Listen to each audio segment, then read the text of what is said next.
Salut tout le monde, j'espère que vous êtes en forme. Aujourd'hui, je voulais vous parler du CPM. Le CPM qui est une métrique extrêmement importante pour Facebook Ads. Et du coup, en fait, je voulais vous dire un petit peu, je voulais vous expliquer un petit peu ce que c'est et comment est-ce que c'est influencé, qu'est-ce qui l'influence et finalement, qu'est-ce qu'on peut faire pour le réduire si jamais on en a un qui est trop élevé. Si vous ne savez pas encore qui je suis, mon nom c'est Basel Kamel, je suis le fondateur de LBL Agency SARL et ce qu'on fait c'est qu'on aide les petites PME à exploser leur chiffre d'affaires grâce à nos méthodes de marketing digital. À part ça, aujourd'hui j'ai eu un petit rendez-vous avec quelqu'un qui était dans l'e-commerce et j'ai dû juste lui expliquer qu'en fait c'est pas du tout notre spécialité, donc vraiment nous on travaille exclusivement avec les petits business locaux comme par exemple des dentistes, des salles de sport, des architectes, des avocats, etc. En fait tout cela on peut leur rendre service aussi, par exemple une salle de nettoyage qui est un de nos clients. Donc vraiment, si vous êtes un business local, on peut vous aider. Si c'est pour l'e-commerce, franchement, il faut aller voir d'autres chaînes parce que c'est pas du tout ma spécialité. D'ailleurs, si vous voulez travailler avec nous, vous avez un lien en dessous dans lequel vous allez pouvoir booker un meeting et comme ça, on peut un petit peu discuter de vos besoins et savoir en fait comment est-ce que nous, on peut vous aider si on peut vous aider. Allez, passons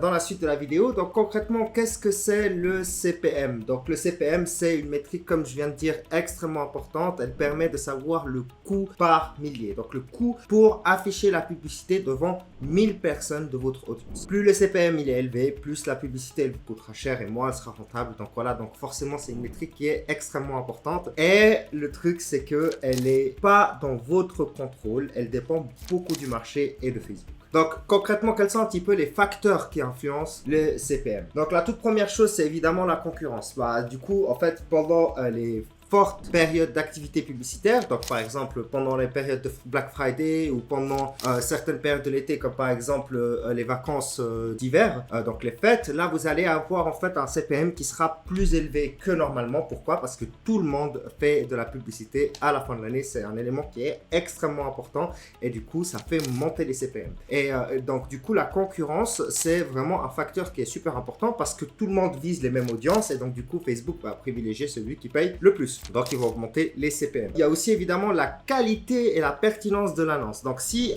vous avez la qualité de votre annonce qui est bonne, qu'est-ce qui va se passer? Eh bien, en fait, Facebook va privilégier votre publicité par rapport à d'autres et donc réduire le prix de votre annonce à vous. Et comment est-ce qu'on fait pour avoir une qualité qui est bonne? Eh bien, en fait, déjà, premièrement, il ne faut pas que ce soit une pub trop spammy ou alors qui dérange les gens, etc. Parce que ce genre de publicité-là, en fait, si vous avez des mauvaises réactions dessus, eh bien, Facebook va tout de suite le repérer et donc, du coup, il va disqualifier votre publicité en augmentant fortement son CPM. Aussi, le ciblage de l'audience. En fait, si vous avez un ciblage qui est trop large, ça aussi, ça peut potentiellement augmenter le CPM. Et aussi, si vous avez un ciblage qui est trop précis, ça va augmenter le CPM. Pourquoi? C'est tout simple. Si vous avez un ciblage trop large, en fait, Facebook, il ne sait pas vraiment à qui montrer la publicité. Et s'il commence par les montrer aux mauvaises personnes, devinez quoi? Eh bien, il voit que personne n'est intéressé par ces pubs, personne réagit et résultat, eh bien, les gens cliquent pas et donc du coup Facebook considère que c'est pas une bonne publicité. Donc c'est pas une bonne stratégie d'avoir un public trop large. Par contre, c'est aussi vrai pour le public qui est trop petit. Si vous avez un ciblage qui est trop petit, ce qui va se passer, c'est que en fait, étant donné que vous allez avoir beaucoup moins de personnes à qui montrer la publicité, et bien concrètement,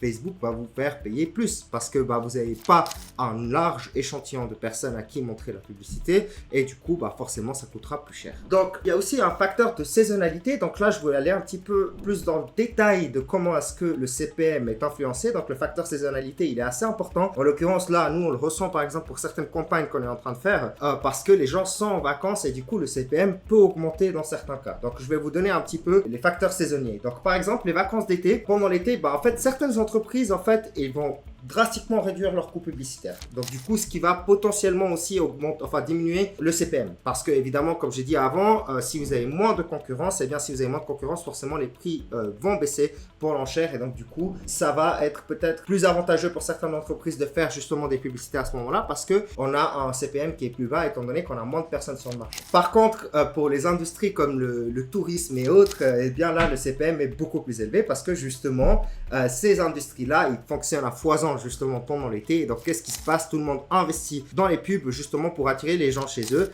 Résultat, le CPM augmente. Par contre, il y a aussi un autre facteur qui est super important qui vient contrebalancer ce que j'ai dit tout à l'heure. En fait, ce que je viens de dire, c'est que justement, s'il y a moins de gens sur Facebook qui investissent justement pour leur publicité, eh bien, vous allez avoir des CPM qui sont plus bas. Okay. Par contre, le truc, c'est que s'il y a moins de personnes sur le territoire, donc par exemple parce que les gens ils partent en vacances, parce qu'ils ne sont pas disponibles, si vous avez moins de gens disponibles en fait sur le territoire sur lequel vous essayez de faire des publicités, devinez ce qui va se passer, le prix du CPM va augmenter. Donc du coup, ça s'équilibre un petit peu, ça dépend dans quel marché vous êtes. Par exemple, pour les salles de sport actuellement, avant la rentrée, on a des très très bons résultats. Par contre, on a essayé de lancer une campagne pour les panneaux solaires et là, pour l'instant, on a des CPM qui sont trop élevés parce que visiblement, les propriétaires ne sont pas là, tout simplement.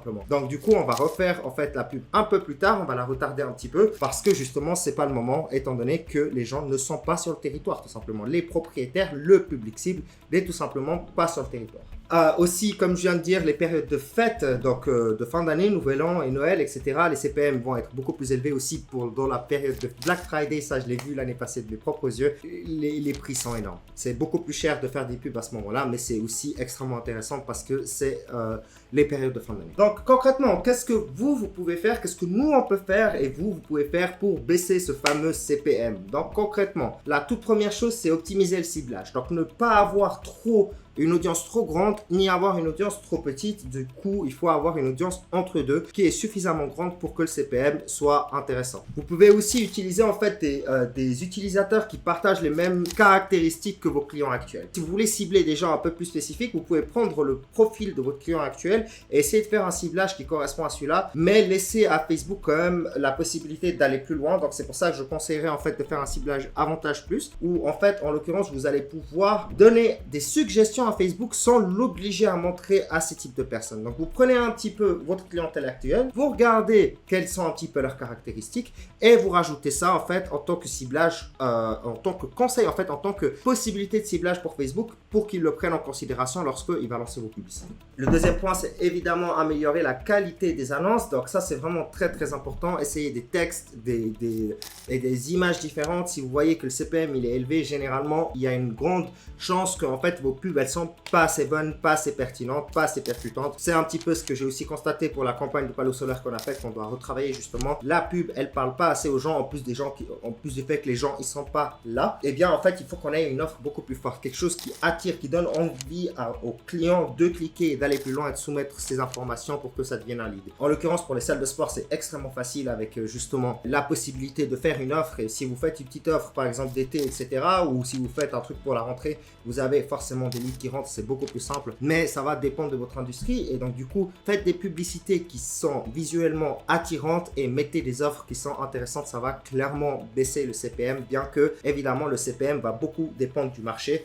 Mais ça, c'est ce que vous pouvez faire de votre côté. Aussi, le tout dernier point sur lequel vous pouvez faire attention, c'est la fatigue publicitaire. Donc, en fait, il y a une métrique qui est très, très importante sur Facebook qui s'appelle la fréquence. Donc, en fait, la répétition, pardon. Et cette répétition, en fait, lorsqu'elle est trop élevée, ce qui se passe, c'est que, en fait, vos publicités, elles commencent à fatiguer. Elles ont été montrées trop de fois aux mêmes personnes. Et donc, du coup, vos pubs ne marchent plus. Donc, concrètement, si vous voyez que la répétition commence à augmenter, ce que vous faites, c'est qu'il faut renouveler les publicités, en créer des nouvelles, justement, pour obtenir des meilleurs résultats. Donc voilà, j'en ai terminé pour aujourd'hui. Vous avez à peu près tout ce que je sais sur comment gérer le CPM. C'est pas quelque chose de facile, c'est un des chiffres les plus difficiles à corriger, mais c'est quand même faisable. Donc du coup, j'espère que ça vous aura été utile. Et donc concrètement, n'hésitez pas à vous abonner si vous avez aimé ce genre de contenu, et aussi si vous voulez travailler avec nous, vous pouvez cliquer dans la vidéo, dans le lien en dessous en fait. Vous allez pouvoir booker un meeting avec moi, on va pouvoir discuter. Si vous êtes un business local, encore une fois, je ne travaille pas avec les e-commerce, je travaille vraiment avec les business locaux qui ont besoin de générer plus de chiffre d'affaires. Allez, c'était Basel, à tout bientôt.